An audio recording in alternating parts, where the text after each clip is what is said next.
राज्यामध्ये मराठा आरक्षणाच्या साठीची जी वेगवेगळ्या जिल्ह्यांमध्ये सध्या आंदोलन सुरू आहेत आणि राज्य सरकारची भूमिका तर याच अगोदर राज्याचे प्रमुख माननीय मुख्यमंत्री एकनाथजी शिंदे साहेबांनी छत्रपती शिवाजी महाराजांची शपथ घेऊन स्पष्ट केलेली आहे की कुठल्याही परिस्थितीमध्ये टिकणारं, कायमस्वरूपी टिकणारं मराठा आरक्षण हे सरकार देणार आहे.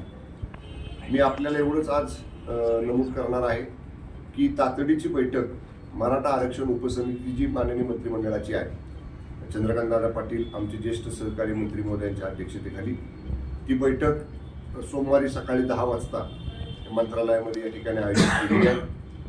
या बैठकीपूर्वी शक्य झालं तर उद्या किंवा परवा सकाळी जस्टिस शिंदे समितीचे जे प्रमुख आहेत, जस्टिस शिंदे साहेब, न्यायमूर्ती शिंदे साहेब, त्यांची सुद्धा आम्ही समिती भेट घेणार आहोत. त्यांच्याशी सुद्धा चर्चा करणार आहोत की जस्टिस शिंदे समितीला जे काम किंवा जो त्यांच्याकडे जे विषय दिलेला आहे त्या विषया संदर्भातलं डिटेल ब्रीफिंग हे सर्व मंत्रिमंडळ उपसमितीचे सदस्य आम्ही जस्टिस शिंदे साहेबांच्याकडनं उद्या त्यांची वेळ मिळाली तर उद्या घेऊ, परवा मिळाली तर परवा बैठकीपूर्वी घेऊ. आणि तातडीची बैठक एवढ्यासाठी आपण घेतो आहे की जस्टिस शिंदे समितीनं जे काही काम केलेलं आहे त्या अनुषंगानं आपल्याला त्याचा जो रिपोर्ट येणार आहे त्या जो काही येणारा रिपोर्ट आहे त्या रिपोर्टचा उपयोग हा क्युरेटिव्ह पिटिशनच्या अनुषंगानं आपल्या बाजूनं कसा करता येईल या सगळ्या गोष्टीतली सविस्तर चर्चा आणि जो काही गैरसमज पसरवला जातोय असं की सरकार काहीच करत नाही, तर असं नाही. मी काल सुद्धा सांगितलं, परवा सुद्धा सांगितलं, आमचे दुसरे मंत्रिमंडळ समिती सदस्य उदय सामंत साहेब त्यांनी पण सांगितलं की आम्ही डे टू डे दैनंदिन याच्यावरती काम करतोय. मी काल म्हणलं तसंच ह्याची बेसलाईन काय आहे, कायमस्वरूपी टिकणारं मराठा आरक्षण. बघा, आज अनेक वेळा बोललं जाते की एक मंत्रिमंडळाचा ठराव करा, 1 दिवसाचं विधानसभेचं अधिवेशन बोलवा आणि मराठा आरक्षण द्या. याच्याबद्दल आमचं दुमत नाही, ते करायला कुठली हरकत नाही, ते करल देखील सरकार. पण समजा असं करून ते जर उद्या जसं रिव्ह्यू पिटिशन सुप्रीम कोर्टात टिकलं नाही, आपल्या विरुद्ध गेलं, तसं दुर्दैवानं काही गडबडीत घेतलेला निर्णय जर तो टिकला नाही तर हातात असणारी मराठा आरक्षण देण्याची सरकारच्या हातात असणारी संधी निघून जाईल. आणि म्हणून आपणच आपल्या पायावर दगड मारून घ्यायला नको. जे करायचं ते कॉन्क्रीट करायचं, जे करायचं ते लाईफ लॉंग टिकणारं करायचं. आणि त्याच्यासाठीच तातडीची बैठक ही मराठा आरक्षण उपसमिती मंत्रिमंडळाची जी आहे त्याची आपण या ठिकाणी सोमवारी घेतोय. भरपूर वेळ त्याच्यामध्ये आम्ही कायदे तज्ज्ञांशी चर्चा करणार आहोत, लॉ फर्मचे जे आमचे तज्ज्ञ आहेत त्यांच्याशी चर्चा करणार आहोत. मी आता म्हणलं तसं जस्टिस शिंदे साहेबांची उद्या जर वेळ मिळाली आम्हाला तर उद्या त्यांच्याशी भेट घेऊ. परवा सकाळी बैठकीपूर्वी त्यांनी वेळ दिली तर परवा सकाळी त्यांची वेळ घेऊ. आणि निश्चितपणे तातडीनं यातनं हा मार्ग काढायचाच आहे सरकारला, मराठा आरक्षण द्यायचंच आहे. त्याच्यासाठीची कार्यवाही ही गतीनं आपण यापूर्वी केलेले, इथून पुढे सुद्धा आपण ती करणार आहे. आमचं सरकार येऊन साधारणतः 1.5 वर्ष झालं. मंत्रिमंडळ उपसमिती नव्यानं जी गठीत झाली हे सरकार आल्यानंतर एकूण 9 बैठका या 1.25 वर्षाच्या कालावधीमध्ये मंत्रिमंडळ उपसमिती जी मराठा आरक्षणावर काम करते 9 बैठका या समितीच्या झाल्या. प्रत्येक वेळी मंत्रिमंडळाची बैठक झाली की आम्ही उपसमितीची बैठक घेतलेली आहे. मी माझ्या पद्धतीनं, माननीय चंद्रकांत दादा, इतर जे सन्मान्य सदस्य आमचे मंत्रिमंडळातले सहकारी आहेत, प्रत्येक जण या विषयावरती काम करतोय आम्ही. त्यामुळे निश्चितच बैठका उशिरा झाल्या किंवा झाल्या नाहीत असं नाही. केव्हाही मी काल देखील सांगितलं, जेव्हा साताऱ्यामध्ये सकल मराठा समाजाच्या आमचे मी भेटलो कलेक्टर कचेरीसमोर, तेव्हा त्यांना केव्हा म्हणलं तुम्ही कधीही 4-5 जण जर प्रमुख मंडळी माझ्याकडे आला तर गेल्या 1.5 वर्षात आम्ही काय काम केले, तारीख निहाय किती पुढे गेलोय आपण या केसमध्ये, हे सगळं त्यांना सांगण्याची आमची तयारी आहे. आणि मी तर म्हणेन की उद्या सोमवारची बैठक झाली मंत्रिमंडळ उपसमितीची की माझा तर आग्रह असा राहील की सर्व सन्मान्य सदस्य जे मंत्रिमंडळ उपसमितीचे आहेत आम्ही एकत्रच कदाचित पत्रकार परिषदेत मुंबईमध्ये सामोरं जाऊन आमची भूमिका त्या ठिकाणी सांगू. जरांगे पाटील साहेब म्हणतायत की माननीय पंतप्रधानांना तुम्ही का बोलला नाही. आता सर्वच गोष्टी या काय अशा उघड जाहीरपणानं सांगायच्या नसतात की आपण बोललो का नाही बोललो. मला माहित नाही, माननीय मुख्यमंत्री महोदयांची माझी त्याच्यानंतर भेट नाही, परंतु नक्की मी कालही बोललो की जर केंद्राची मदत क्युरेटिव्ह पिटिशन मराठा आरक्षणाच्या बाजूने निकाल लागण्यासाठी जर केंद्राच्या विधी न्याय विभागाची, केंद्राच्या सॉलिसिटर जनरलची, केंद्रातल्या सेवानिवृत्त सुप्रीम कोर्टच्या जज लोकांचं मार्गदर्शन, म्हणजे जी जी मदत केंद्र सरकारची आपल्याला आवश्यक असेल ती नक्की माननीय मोदी साहेबांच्या नेतृत्वाखालचं केंद्र सरकार करेल. परंतु जरांगे पाटील साहेबांना मी नम्रतापूर्वक सांगेन की कालच्या महाराष्ट्र दौऱ्यामध्ये माननीय पंतप्रधान महोदयांची, मुख्यमंत्री महोदयांची याच्यावर चर्चा झाली का नाही याची अधिकृत माहिती माझ्याकडे नाही, परंतु मी नक्की मुंबईला गेल्यानंतर त्याची माहिती घेईन.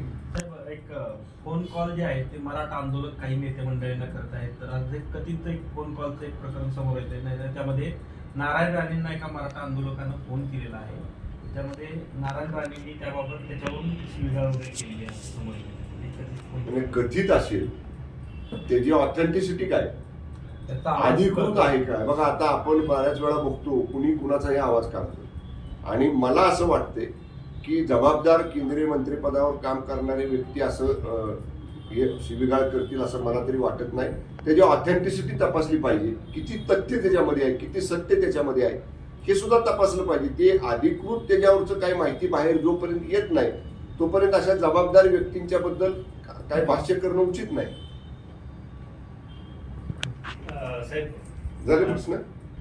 मराठा समाजाच्या बाबतीतलं आंदोलन आता सध्या आरक्षणाचं तीव्र होताना पाहिलं. जिल्ह्यात सुद्धा नेत्यांना गावबंदी केली जाते. याच्यावर काय सांगाल? कारण आता नेत्यांना घेराव घालण्याचे, नेत्यांच्या गाड्यांवर दगडफेक करण्याचे सुद्धा प्रकार आज घडलेले आहेत. हे बघा, शेवटी आम्ही सुद्धा लोकसेवक आहोत, आम्ही लोकांचेच प्रतिनिधी आहोत. आम्ही सुद्धा आता माझ्यापुरतं म्हणाल तर मी सुद्धा मराठा समाजातनं जातो, पण जाती मतभेद आम्ही कधी पाळत नाही किंवा जाती मतभेद आम्ही कधी समोर ठेवत नाही. परंतु माझी विनंती राहणार आहे सकळ मराठा बांधवांना, आमच्या भगिनींना, की गेल्या 1.5 वर्षात जे आम्ही प्रयत्न केलेले आहेत त्याच्यामुळं जो फायदा मराठा तरुण तरुणींना झालेला आहे, विद्यार्थ्यांना झालेला आहे, याच्यावरही थोडंसं कटाक्ष टाकला पाहिजे. पाठीमागच्या सरकारनं काही केलं नव्हतं. एक साधं उदाहरण देतो. 1.5 वर्ष हायकोर्टमध्ये मराठा आरक्षण टिकलं आणि त्या 1.5 वर्षामध्ये 3,500-4 हजार मराठा तरुणांना नोकऱ्या लागल्या. आणि जेव्हा हे आरक्षण सुप्रीम कोर्टामध्ये रिव्ह्यू पिटिशन मध्ये नाकारलं गेलं तेव्हा या 3,500-4 हजार तरुण मराठा तरुणांच्या नोकऱ्यांचा प्रश्न निर्माण झाला. याच्या अगोदरचं जे सरकार होतं ते अधिसंख्या पदं निर्माण करण्याचा कायदा करत नव्हतं.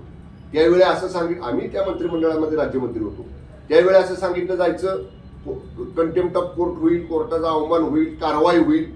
पण मी आपल्याला जबाबदारीनं सांगतो, माननीय शिंदेसाहेब मुख्यमंत्री झाले आणि हा अधिसंख्या पदांचा 3,500-4 हजार तरुणांचा जेव्हा विषय समोर आला तेव्हा माननीय शिंदेसाहेब उघड म्हणाले की झालं कंटेम्प्ट तर आमच्यावर होऊ द्या, आम्ही घ्यायला तयार आहे, पण हे 3,500-4 हजार मुलांचं नुकसान करायचं नाही.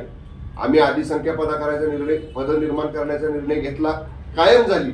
म्हणजे ज्या लोकांनी काहीच केलं नाही हो, त्यावेळी केलं असतं तर पूर्वीच झालं असतं. पण आम्ही उद्या आमच्यावर कारवाई होईल, आमच्यावर काय कंटेम्प्ट ऑफ कोर्ट होईल या भीतीनं आम्ही हाताची घडी घालून नाही ना बसलो. शिंदेसाहेब म्हटले झालं तर होऊ दे आमच्यावर.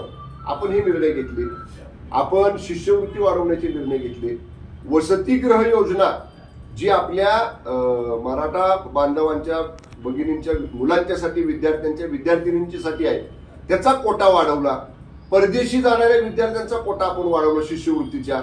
एवढंच नाही तर जे सारथी मार्फत आपण प्रशिक्षण दिलं त्या सारथीच्या प्रशिक्षणातनं किमान माझ्या माहितीनुसार 75 मुलं युपीएससी मध्ये सिलेक्ट झाली आणि 250 मुलं एमपीएससी मध्ये सिलेक्ट झाली. हे काम केलंय आपण. हे प्रत्यक्ष थेट हा फायदा हा मराठा समाजातल्या तरुण विद्यार्थ्यांना, विद्यार्थिनींना मिळालेला आहे. म्हणून जे काही आम्ही काम केलंय ते आपण सांगितलं आणि अधिक विस्तृतपणे सोमवारच्या मंत्रिमंडळ उपसमितीच्या बैठकीनंतर सर्वच मंत्रिमंडळ उपसमिती ही माध्यमांच्या समोर कदाचित आम्ही सोमवारी जाऊ मुंबईमध्ये आणि जे जे काम केले ते विस्तृत आकडेवारीसह नक्की आम्ही महाराष्ट्रातल्या मराठा बांधव भगिनींच्या समोर ठेवू. सर, काल तुम्ही जेव्हा जिल्हाधिकारी कार्यालयामध्ये गेला होता त्याच्यानंतर मराठा आरक्षणावर जे आंदोलन सुरू या ठिकाणी भेट दिली, मात्र त्या ठिकाणी तुमची गाडी अडवली असं काही व्हिडिओमधून दिसत आहे. काही एका चॅनेलने मला वाटतं ते दाखवलं की शंभूराज देसाईंची गाडी अडवली. मी ते ज्याने कोणी बातमी इथून पाठवली असेल ती त्यांनी पाठवली असेल, पण जे कोणी तिथे एडिट करून बातमी लावतात त्या चॅनेलच्या प्रमुखांना आपल्या मार्फत माझी विनंती राहील, कारण आपले बरेचसे प्रतिनिधी मला वाटतं तिथं होते. प्रकार असा होता, मी बाहेर आलो, बैठक संपून आमचे मराठा बांधव तिथं बसले होते. मी स्वतः गाडीतनं उतरलो, कुठेही गाडी कुणी अडवली नाही. मी स्वतः गाडीतनं उतरलो, आमच्या मराठा बांधवांनी घोषणा दिल्या, मी ती ऐकल्या. मी त्यांना एवढी विनंती केली की आत मंडपात जाऊन आपण बसूया. ते पण माझ्याबरोबर आले. छत्रपती शिवाजी महाराजांच्या पुतळ्याचं आम्ही दर्शन घेतलं, त्यांच्याशी बोललो. ते सगळे मुद्दे मांडत होते, 1 2 3 4 सगळ्या लोकांचे मी ऐकले. त्यांना म्हणलं जोपर्यंत तुम्हाला सगळ्यांना माझ्याशी संवाद साधायचा आहे, बोलायचे बोला, तुमचं सगळ्यांचं ऐकून झाल्यावर मी बोलतो. बिलकुल वाद झाला नाही, तणाव झाला नाही, कुठं काही तणावाची तुम्ही विचारा ना, तुम्ही सुद्धा माध्यमांचे प्रतिनिधी तिथं होता, आमचे अधिकारी होते, रस्त्यानं जाता येता बघणारे लोक होते, खिळीमिळीत चर्चा झाली. मी जेव्हा सगळे मुद्दे मांडले त्या मंडपामध्ये बसणाऱ्याच काय आमच्या मराठा बांधवांनी सांगितलं की मंत्री अभ्यासपूर्ण सांगतायत, आपण त्यांचं ऐकून घेऊया. म्हणजे एवढी चांगली चर्चा झाली तर कुठंतरी चालवायची गाडी अडवली. त्यामुळे ठीक आहे, जे तिथं साक्षीदार आहेत बघणारे ते सांगतील काय नेमकं घडलं ते. पण वाहिन्यांना सुद्धा माझी विनंती आहे की थोडी सत्यता पडताळत जावा आणि मग गाडी अडवणं वगैरे असे जर शब्द वापरले तर बरं होईल. साहेब, आपल्या घराच्या बाहेर काही दिवसांपूर्वी आंदोलन झालं होतं, तर यामध्ये पोलिसांनी तपास केला होता, सूत्रक्रियेवर सगळी माहिती काढली. यातली माहिती पोलीस अधीक्षकांनी आपल्यापर्यंत काय दिली आहे का, आणि काय त्यातलं सत्य आहे? काय आहे, एक ठराविक प्रतिनिधी आहेत तुमचे बंधू, व्यवसाय बंधू तुमचे, एक दोघं काय ठराविक आहेत, बोटावर मोजण्यावर, त्यांचं विशेष प्रेम आहे आमच्यावर. त्यामुळं बऱ्याच काही प्रसंग घडले की ते ओढून ताणून आणून पालकमंत्र्याकडं, आणि विशेषतः पालकमंत्री म्हणण्यापेक्षा शंभूराज देसाईकडं आणून चिटकवायचं की काही लोकांचा छंद आहे, त्यांचा त्यांना शुभेच्छा, त्याच्यासाठी त्यांनी जरूर त्यांचा छंद जोपासावा. पण आपण जे म्हणताय की मी नव्हतो इथं, बाहेरगावी दौऱ्यावर होतो, माझ्या बंगल्याच्या समोर अंगावर काहीतरी रॉकेल टाकून आत्मदहन करण्याचा काही एक प्रकार घडला. वेळीच पोलिसांनी तो रोखला, पोलीस तिथं होते, पोलिसांनी रोखला, त्यांचं म्हणणं ऐकून घेतलं. पण तदनंतर मी अधिकाऱ्यांना सूचना दिली की ह्याच्या खोलवर जावा, कारण गुटख्याचा व्यवसाय काहीतरी 1 2 जण होते, त्याच्यावरनं ते झाला असा काहीतरी प्रकार होता. तर म्हणजे तो जिल्हाधिकाऱ्याकडे गेला पाहिजे, पोलिसांकडे गेला पाहिजे, पालकमंत्र्याच्या घरासमोर करायचं कारण काय? आणि मग आश्चर्यकारक बाब समोर आली की मी ज्यांचा उल्लेख केला, ज्यांचं विशेष माझ्यावरती प्रेम आहे, आपल्या व्यवसाय बंधूंचं, त्यापैकी 1 जणांचा त्याच्यामध्ये संबंध आढळून आला. आणि मग जेव्हा हे बघा, आपण जेव्हा अशा पद्धतीनं थेट समोर काही गोष्टी आल्या त्या मला ऐकायला मिळाल्या, आणि मग त्याच्यावरती निश्चितपणे आता पुढची कारवाई पोलीस करतायत. मी पोलिसांना एवढंच सांगितलेलं आहे, निर्दोष कुणी असेल त्याला बिलकुल त्याच्यात गोवू नका, पण थेट प्रत्यक्ष अप्रत्यक्ष ज्याचा कोणाचा त्याच्याशी संबंध आहे, ज्याचा कोणाचा आवाज तो आहे, पोलिसांनी तो शोधलाय. आणि माझ्या माहितीनुसार आजकाल 2-3 दिवस ती संबंधित व्यक्ती कुठं दिसतच नाही, कुठं पत्रकार परिषदेत आमच्या. पोलीस त्याच्या खोलवर जातील आणि जे कोणी दोषी असतील त्याच्यावर कडक कारवाई पोलीस करतील. ओके.